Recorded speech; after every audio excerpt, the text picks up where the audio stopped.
Dr. Fian Fernanda Senggula dari kelompok 5 akan menjelaskan tentang sistem pengendalian manajemen.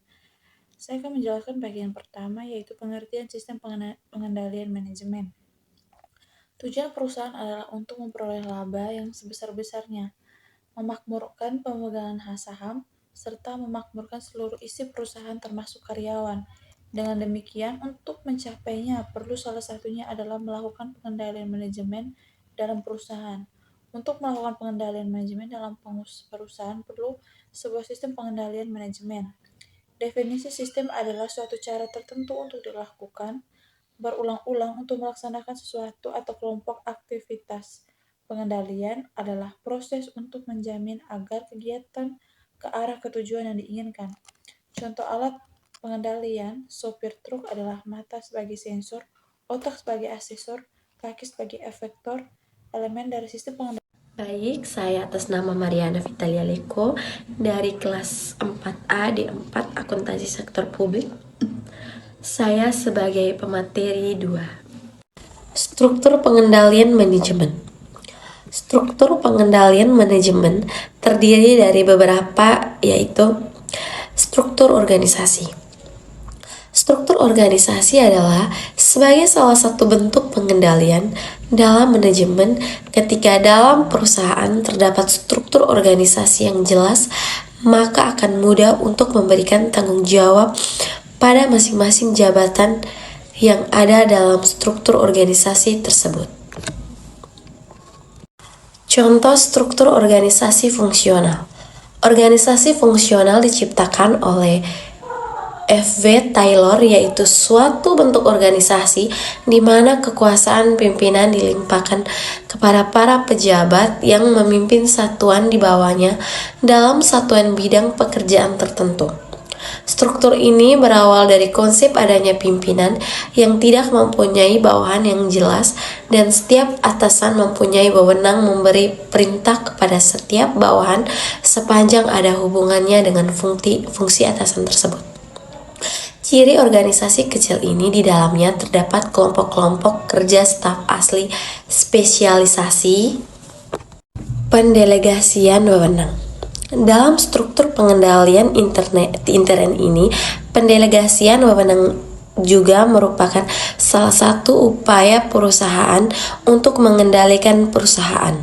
Pendelegasian wewenang adalah proses di mana seseorang manajer membagi kerja atau melimpahkan yang menjadi tanggung jawab manajer kepada bawahannya sehingga ia dapat memperoleh orang-orang untuk membantu pekerjaan yang tidak dapat manajer kerjakan. Pusat pertanggungjawaban. Pusat pertanggungjawaban adalah unit organisasi yang dipimpin oleh seorang manajer yang diberi tanggung jawab untuk mengelola input menjadi output pada unit bisnisnya.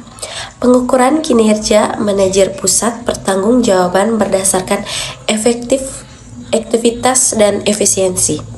Pengukuran kinerja pusat pertanggungjawaban berdasarkan pemakaian input dan menghasilkan output yang efisien dan efektif. Misalnya, pertanggungjawaban A lebih efisien dibandingkan dengan pesaingnya. Efisien adalah rasio antara input dengan output atau perbandingan antara input yang digunakan dengan hasil outputnya. Pusat pertanggungjawaban A dikatakan lebih efisien dibanding pusat pertanggungjawaban B apabila menggunakan input lebih rendah dibandingkan pusat pertanggungjawaban B untuk menghasilkan output yang sama.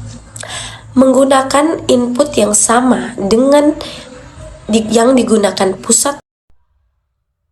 Baik, perkenalkan nama saya Maria Shana Due.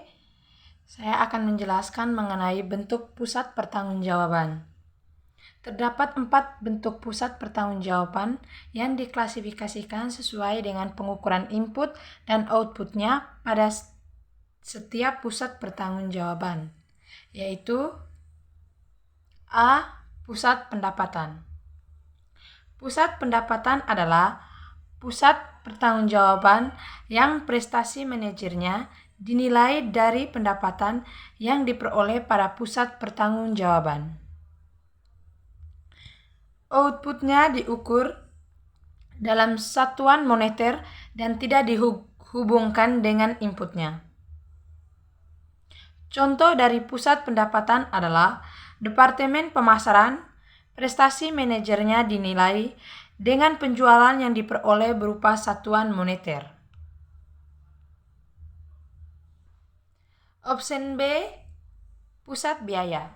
Pusat biaya adalah pusat pertanggungjawaban yang prestasi manajernya dinilai berdasarkan biaya pusat pertanggungjawaban yang dipimpinnya. Pusat biaya ini mengolah inputnya untuk menghasilkan output. Input dapat diukur dalam satuan moneter. Output ini tidak digunakan sebagai dasar untuk menilai prestasi manajernya. Contohnya, Departemen Keuangan, Departemen Personalia, dan Departemen Produksi. Terdapat dua macam pusat biaya. Yang pertama, pusat biaya engineer. Pusat biaya ini adalah inputnya dapat diukur dalam satuan moneter. Outputnya diukur dalam satuan fisik. Jumlah input yang digunakan mempunyai hubungan jelas dengan output yang dapat diukur dan dikuantitatifkan. Yang kedua, pusat biaya diskresionari. Pusat biaya ini adalah pusat biaya di mana input tidak mempunyai hubungan yang jelas dengan outputnya. Outputnya sulit diukur dengan satuan moneter. Option C, pusat laba. Pusat pertanggungjawaban yang prestasi manajemennya dinilai berdasarkan laba pada pusat pertanggungjawaban yang dipimpinnya. Penilaian prestasi tersebut dengan membandingkan anggaran dan realisasi laba untuk pusat laba yang bersangkutan. Terima kasih. Terima kasih atas kesempatan yang diberikan kepada saya. Perkenalkan, nama lengkap saya Maria Yusmina Beku. Saya sebagai pemateri 4.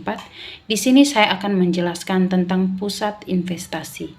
Pusat investasi merupakan pusat pertanggungjawaban yang bertugas untuk mengatur investasi guna mencapai laba yang seoptimal mungkin. Pusat investasi diukur dengan membandingkan laba dan jumlah investasi yang digunakan. Prestasi pusat investasi dinilai berdasarkan perbandingan laba yang diperoleh dengan investasi yang ditanamkan pada pusat pertanggungjawaban. Bentuk pusat investasi adalah kantor pusat perusahaan atau unit bisnis strategis maupun divisi yang diberi wewenang atau kebijakan maksimum dalam menentukan keputusan operasi yang tidak berjangka pendek, tetapi juga tingkat atau besarnya dan tipe atau jenis investasi, misalnya Departemen Riset dan Pengembangan.